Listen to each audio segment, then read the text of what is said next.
முதலமைச்சராக இருந்த 4.5 ஆண்டுகளில் திருமண நிதி உதவி திட்டத்தை கிடப்பில் போட்டவர்தான் எடப்பாடி பழனிசாமி என அமைச்சர் கோவி செழியன் குற்றம் சாட்டினார். தஞ்சாவூர் மாவட்டம் கும்பகோணத்தில் நடைபெற்ற திமுக பிரச்சார கூட்டத்தில் பேசிய அவர், தற்போது திருமண உதவி திட்டத்தில் பட்டு சேலை தருவதாக இபிஎஸ் தம்பட்டம் அடிப்பதாக விமர்சித்தார்.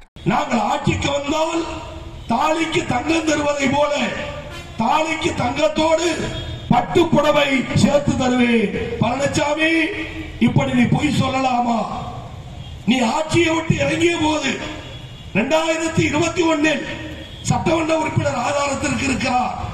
4.5 வருடம் உன்னுடைய ஆட்சியில் தாலிக்கு தங்கம் தராமல் திருமண உதவித்தொகை திட்டத்தை தராமல் தடுத்து நிறுத்திய பாவி எடப்பாடி பழனிசாமி பயங்கர குற்றச்சாட்டு.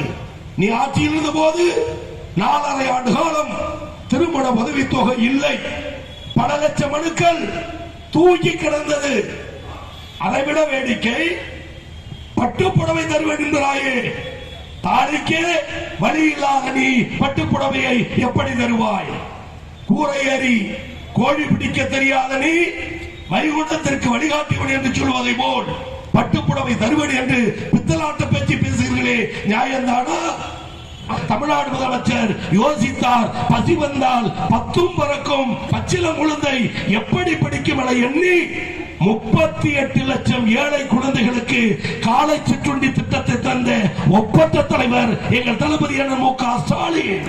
எடப்பாடி அவர்களே, நாங்கள் ஆட்சிக்கு வந்தால் காலை சிற்றுண்டி திட்டம் இருக்காது சொல்லிவிட்டு ஓட்டு கேட்க தயாரா?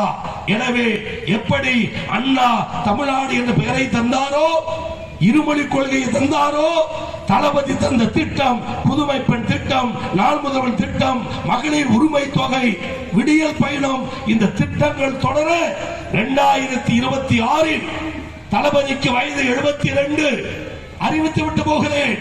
72 7வது முறையும் திராவிட முன்னேற்ற கழக ஆட்சி, 2வது முறையும் தமிழ்நாடு முதலமைச்சர் தளபதி என்று இந்த நிகழ்ச்சியில் சூழலைப்போம் என சொல்லி வாழ்த்துறை வழங்கி நன்றி கூறி முடிக்கிறேன்.